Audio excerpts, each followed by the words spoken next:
Writ petition মাননীয় কোর্টে দাখিল করেছিলাম। আজকে সেটি শুনানি হলো।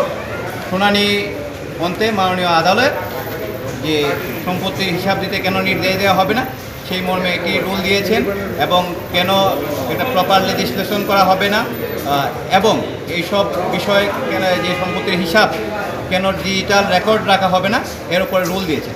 অধিকন্তু মাননীয় আদালত আজকে নির্দেশ প্রদান করেছেন যারা এই মামলার বিবাদী আছেন, অর্থাৎ মাননীয় ক্যাবিনেট সচিব সহ অন্যান্য সচিব, দুদকের চেয়ারম্যান, বাংলাদেশ ব্যাংকের গভর্নর, তাদের উপরে নির্দেশ দিয়েছেন যে সরকারি কর্মকর্তা কর্মচারীদের নিকট থেকে তাদের সম্পদের হিসাব বিবরণী আইন অনুযায়ী সংগ্রহ করার জন্য, এবং আরও বলেছেন যে তারা যেই সংগ্রহ করার সম্পত্তির হিসাব বিবরণীটি শুরু করেছেন সেই মর্মে একটি প্রোগ্রেস রিপোর্ট আগামী 3 মাসের মধ্যে মাননীয় আদালতে দাখিল করার জন্য একটি নির্দেশনা প্রদান করেছেন।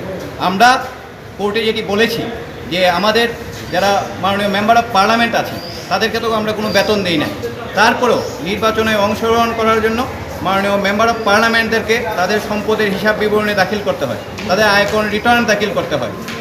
হয় যেখানে আমরা সরকারি চাকরিজীবীদেরকে আমরা যাদেরকে বেতন দিই, আমাদের রাজস্বের যেখানে 43% তাদের পিছনে যায়, তারা কেন সম্পদের হিসাব বিবরণী দিবেন না? আমাদের সমস্ত শুনানি শেষে, সরকারের শুনানি শেষে এবং অ্যান্টি কারাপশন কমিশনের শুনানি শেষে মাননীয় আদালত আজ এই আদেশটি প্রদান করেন। দুদকের প্রতি কোনো আদেশ আছে কিনা?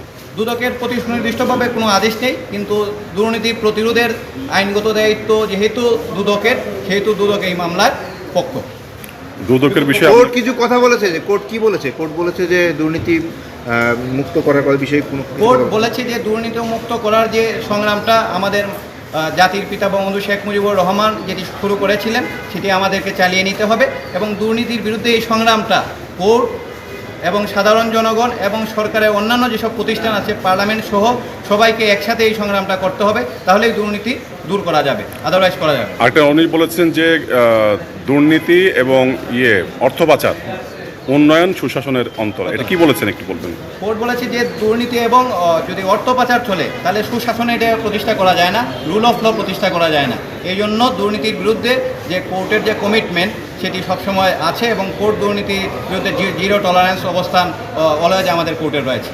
Thank you. আপনি তো দুইটা অংশ ছিল আপনার রিটে, যে একটা হচ্ছে সম্পদ বিবরণী দাখিল, আর একটা হচ্ছে প্রকাশ, ওয়েবসাইটে প্রকাশের বিষয়ে আদেশ আলাদা কিছু বলেছে? প্রকাশের ব্যাপারে বলেছে যে কেন প্রকাশ করা হবে না সেটার উপরে রুল রয়েছে, যে কেন এইগুলো ডিজিটাল রেকর্ডে ওয়েবসাইটে প্রকাশ করা হবে না সেটার উপরে একটি রুল রয়েছে।